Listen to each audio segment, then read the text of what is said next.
Hello Americans, and other friends and subscribers around the world. Back again. I wasn't going to do a video or whatever today. I thought about it, but then we just got back. We spent an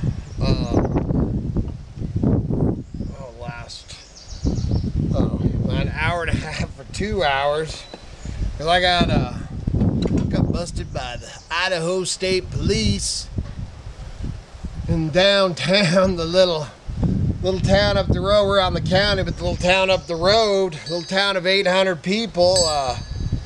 The other day, a couple weeks ago, we're going through there, and it went down to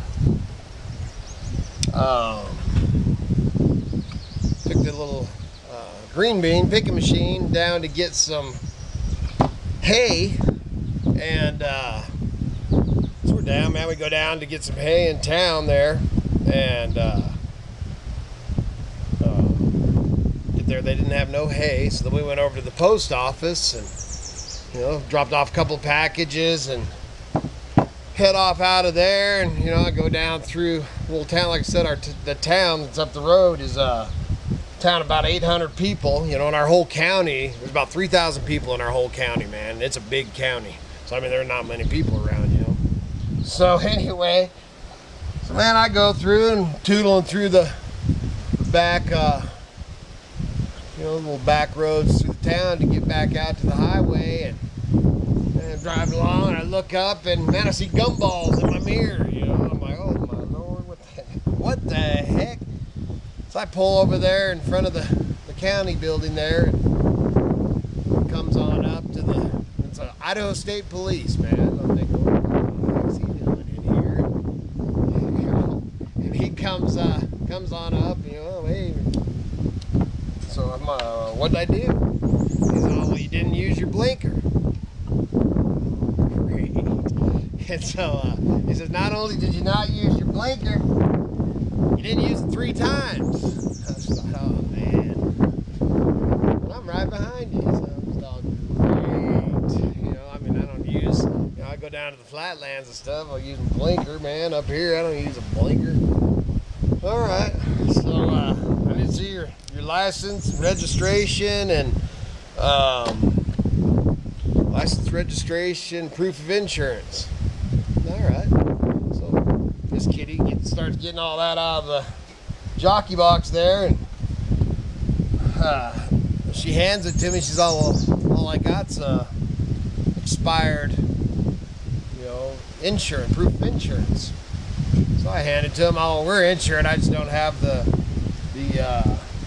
valid proof of insurance. He says, okay, I'll check it out. So he heads on back to his car. Well, Kitty, after he walks back to his car, Kitty says, babe, I don't think there's insurance on this right now.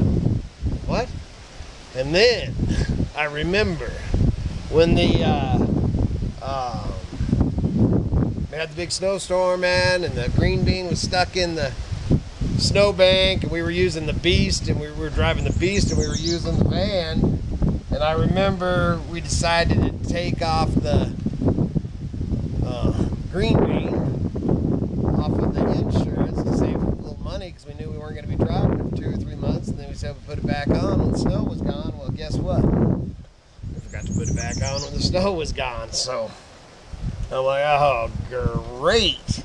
So he comes back up, man. He's got this ticket, man. It's like this long, man. This little thin thing, and he popped it into the computer, and he says, well, it says unknown whether it's insured. So he's giving me a ticket for that. And he said, I'm gonna let you off on the or the turn signal. I'm gonna let you off on the turn signal. But here's one for so I'm giving you a ticket for no proof of insurance and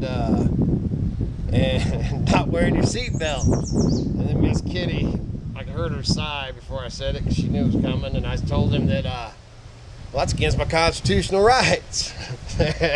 So he got a little, he didn't appreciate that too much. And I actually went to court a couple of times in front of the judge. You know, it's a $10 ticket here, and you should wear your seatbelt. So I don't want to hear all the things. I know, yes, you should wear your seatbelt.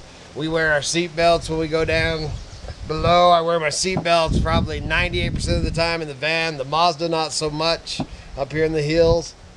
But yes, you should wear your seatbelt.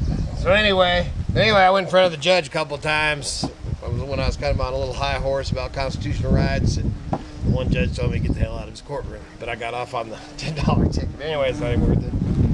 Everybody should wear their seatbelts. So anyway, so he gives me this ticket, and I tell him, well, it may not be insured. So he said, well, you just have to take care of that.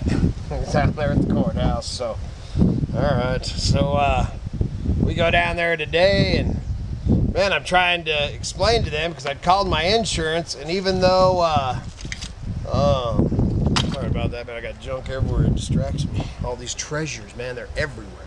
But so I go down there trying to explain to them because I'd called my insurance, and my insurance, if something would have happened while I was in the truck, I was still insured, and you know, my insurance I would have been okay. I mean, they would have taken care of it or whatever. So I went around trying to explain that to them. In our little courthouse, we literally went all the way, pretty much all the way around that building, and seen every gal, I think, that works in the different, because each department, you know, you got your licensing, and then all the way on the other side of the building, you've got your driver's license, and then you've got your prosecuting attorney, and then you've got your, whatever the other department that I had to go to was. So, man, we ran around, like I said, an hour and a half to 2 hours running around talking to everybody, man. Wrote up this thing, because the prosecuting attorney, they told me to go in and talk to him. Well, I guess he don't talk to people, man. You don't just walk in and talk to the prosecuting attorney, I guess. So I talked to the secretary, nice gal, and talked to her for a bit and stuff. And they're telling me, well, you can go to court, you know, and I completely understand. I was in the wrong. I did not have insurance on my truck. But what I was trying to stay away from, because at the bottom of the ticket, it says, you know, you pay your fine. The fine's like $140, and then you pay your fine, and then within 2 weeks they're going to suspend my license, and then I have to show them proof of insurance. I had insurance before we ever made it back home, because Kitty just made a call. I could have done it while we were sitting there, you know, and the cop probably would have said, hey, just came up on my computer. But anyway, so I had insurance. So I wanted to get that all taken care of, because now I'm going to have to carry an SR22 for a year or something. That's going to make my insurance go up a little bit. So anyways, man, but I was in the wrong. I did all that. So that's how, you know, no excuses. Man, just keep your, man, I tell you what, that thing gets stuck in a snowbank this year. Man, I'm keeping insurance on that snowbound little mother. That was a crock. So anyway, so all said and done, it's going to cost me about $380.